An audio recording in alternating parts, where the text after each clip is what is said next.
پوهه نه چې زه څنګه او پس شاعر وم ته پوهه نه چې زه څنګه او پس شاعر وم ما به نظمونه لیکل ما به غزل لیکو ډېر ښه شاعر وم ما نه اوس هر څوک دغه سوال کوي شاعر نه اوس ما نه اوس هر څوک دغه سوال کوي شاعر نه اوس نه نه هغه یو وخت چې شاعر ما به شعر لیکلو ای ته منې چې دا لګیا یم دا کلام مې آخري نظم دی ای ته منې چې دا لګیا یم دا کلام مې آخري نظم دی دغه چې ولې دا جواب له ما نه هم ورک دی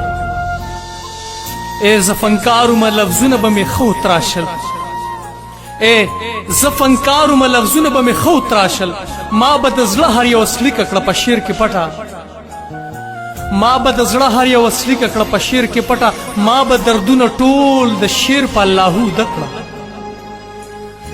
د کومې پیغلې د ښایست قصې چې ما کولې د کومې پیغلې د ښایست قصې چې ما کولې د هغې پیغلې خو خالونه اوس د ګور چینجي خوري د کوم زلمي د مینتوب قصه چې ما چیړله په هغه ځوانو سلی جوړ دی او د ګور میلمه دی د مینتوب کیسه یې ځکه شو نیمګړې پاتې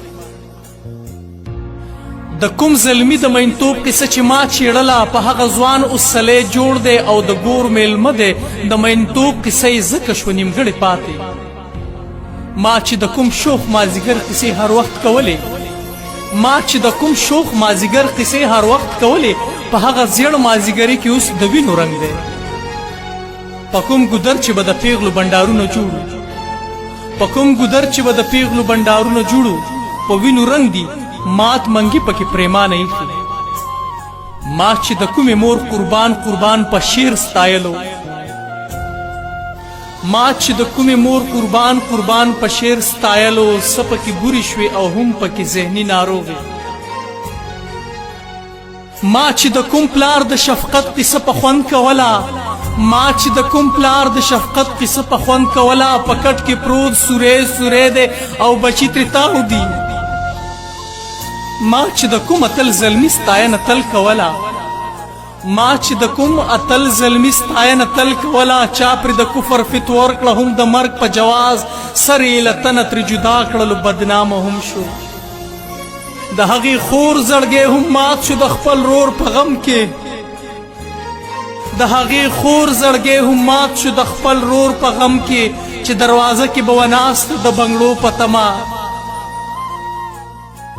د هغې ناوې زړی هم سوری سوری کړو په دې چې په لاسونو د نکریزو حقو چا ورکړی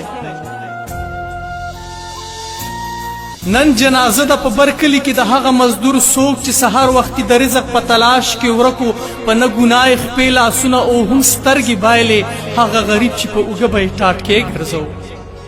اخبار هم نه راځي بازار ته یو چا داسې ویل